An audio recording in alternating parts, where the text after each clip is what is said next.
The CW Twin Cities presents.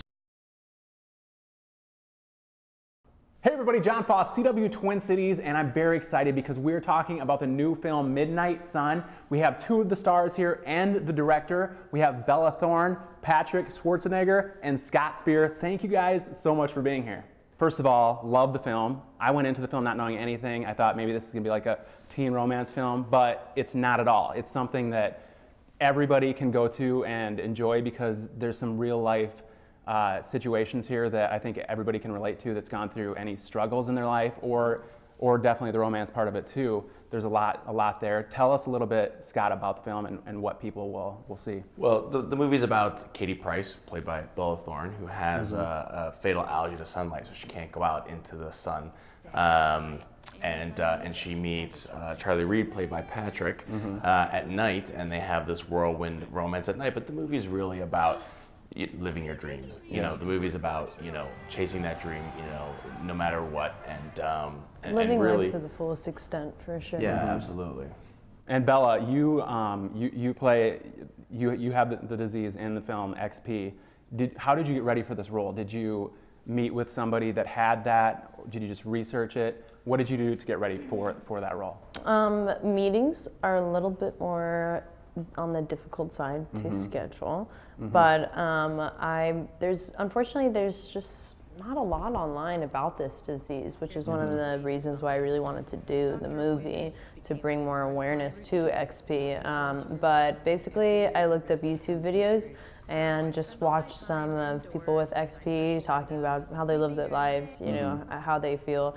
What Scott said in our first meeting for this film, he said we want to play up the happiness. We don't want to make this a really sad film, because what would that be, especially for all the people that have XP that are going to watch it. And so we actually tried to play down the disease in the film, because as my character says, she is more than just a disease. So it's like, it's a factor in the movie, it's a big one, but it's more definitely, I think, about like going out there and getting what you want and living life, like we said. Yeah, it's about those universal elements, as opposed to, from the very beginning we said it's not a movie about a sick kid, because I think, as you said, Bella, anyone who has the condition doesn't want to be considered that. It's really more about how much are they like other people and want the same things we all want, and go through the situations that we can all resonate with. Well said, Scott. Great. And Patrick, this is your first big lead role. Great job, by the way. Oh, thanks. And obviously Arnold Schwarzenegger is your father. Yeah. Drastic change from what we know him as being an action role. You're playing a totally different role here. I guess first of all, what was it like to do this, your first lead role? And then as far as your father, what is your favorite film or character of his? My favorite film of his, I don't know, growing up, I like the Kindergarten Cop stuff, more of his comedic. Actually, what's it called? It was filmed here, right? Jingle All the Way at Mall of America. Yeah. Great flick. And as far as how it felt to do this project, I mean, I was really blessed and fortunate to get this role first off. And like you said, it was kind of my first big project, so there was a lot of feeling of weight on your shoulders and kind of nerves and everything. And then working with these two, they helped me so much through that, and especially with Bella, kind of just working with someone that helped make me feel so comfortable, make me laugh in between takes, and just be such a great friend throughout the whole process. It really helped me a lot. Well, you guys knew each other before, right? First of all, how did you guys know each other? Yeah, we knew each other, but friendly. And then through this process, we became really close. And again, like, she just treated me so well and really made me feel comfortable, because it is nerve-wracking to do your first project like this, and to work with someone like this that has a high caliber of acting and who's had tons of experience and everything. But it was such a fun experience. Thanks. And Scott, do you think their chemistry, the fact that they knew each other beforehand coming in, did that help for your casting choice? Could you feel that chemistry where you're like, these two?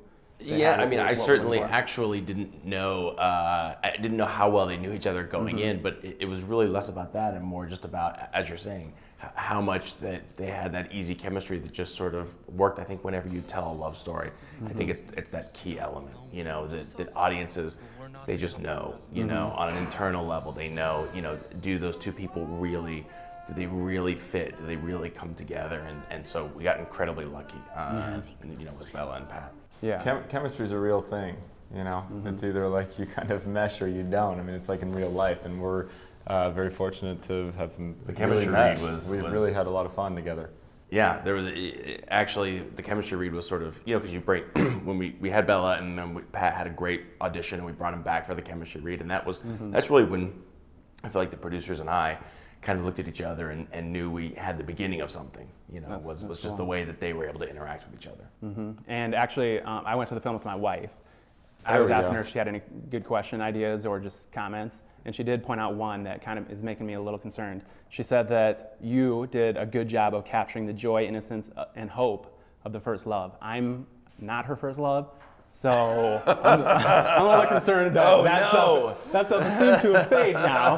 So that's a topic for another day. But what was it? How did you do that? How did you bring in that chemistry and also the seriousness of the topic and just mesh all of that into one great story? You know what? I feel like I actually I really have to throw a lot of that to Bella and Patrick because as much as, and also the way that we kind of, you know, did the scenes, made the movie was, I wanted to make sure that they had the freedom to be themselves. I think especially with Bella, I loved how you brought so many quirks and idiosyncrasies to the character of Katie Price that you know, it just feels so honest, you know, and I think a lot of that, kind of the humor, and Pat did the same on some of their first conversations where, you know, I tried to not be so rigid to the script that you know, just kind of the natural, organic kind of, you know, youth and you know, couldn't come. I want to make sure that could really come through. Yeah. And speaking of Bella, there's one scene in particular that I thought was really cool, the singing scene where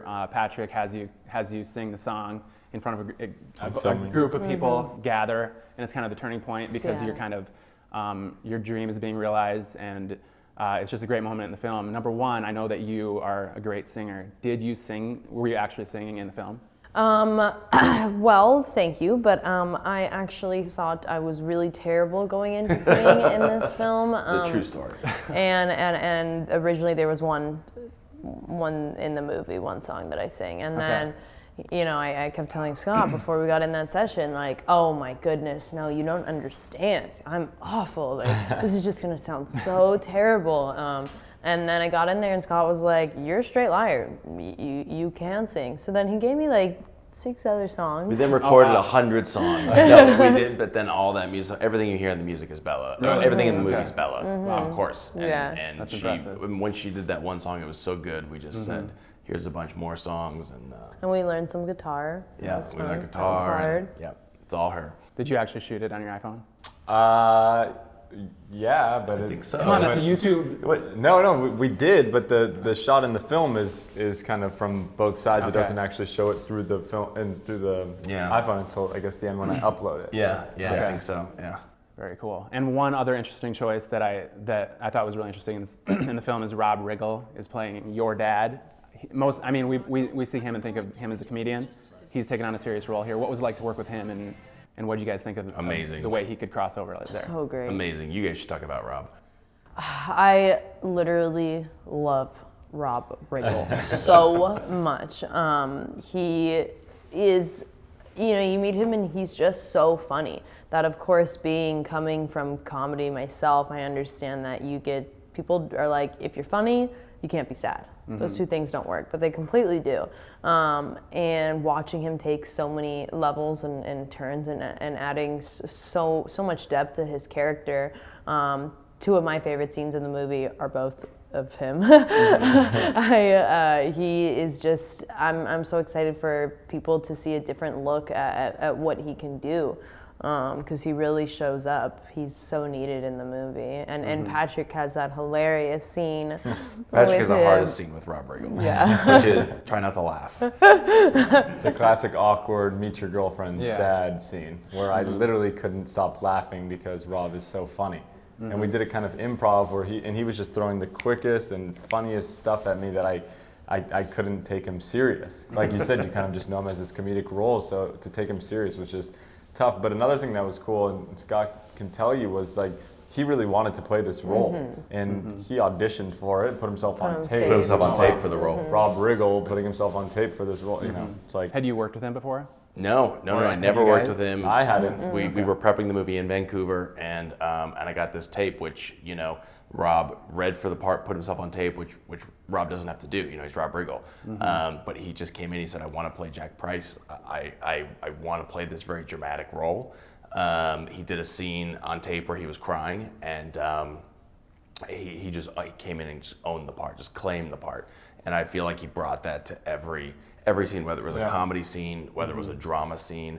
He has 2 daughters, and he really just wanted to do it. And he made sure that in his contract that he had Halloween off so he could spend it with his daughters. Oh, wow. Which I think is so, like, I really admire that. Yeah, he's an amazing guy. Yeah. He was in the Marine Corps. He's an amazing guy. Yeah, and I will say, I have a daughter. I will say that you guys nailed the father-daughter type of relationship and just that. the Thank love you. there. I could definitely relate to that. That's So great awesome. job. Thank you. So you guys are here in the Twin Cities. Are you guys going to see anything in the Twin Cities, or is it All of work? America You're going to Mall of America tomorrow. Okay, nice. Yeah, we're gonna go ride We're roller gonna ride some coasters. rides. Yeah. I'm actually spending the weekend at Great Wolf Lodge, which is right next to it. Oh. Water park, Oh, what? like 3 or 4 bars for the parents. So I'm going to be there. So if you guys want to come over, maybe Bring your swim watch trunks? the kids. No, but I'll go buy some I love water parks. Awesome. Well, great film, guys. Thanks for being here. We Thanks really so appreciate your much. time. And Yeah, thanks for I having definitely us. think this was Thank very you. successful. And Yeah. you guys did a Thank great you job so together. much. Hope to see you guys in more films together. Thank you. Yeah. Maybe you We'll can see you on make the that next happen. one. March 23rd. Sounds Go great. see it. Go see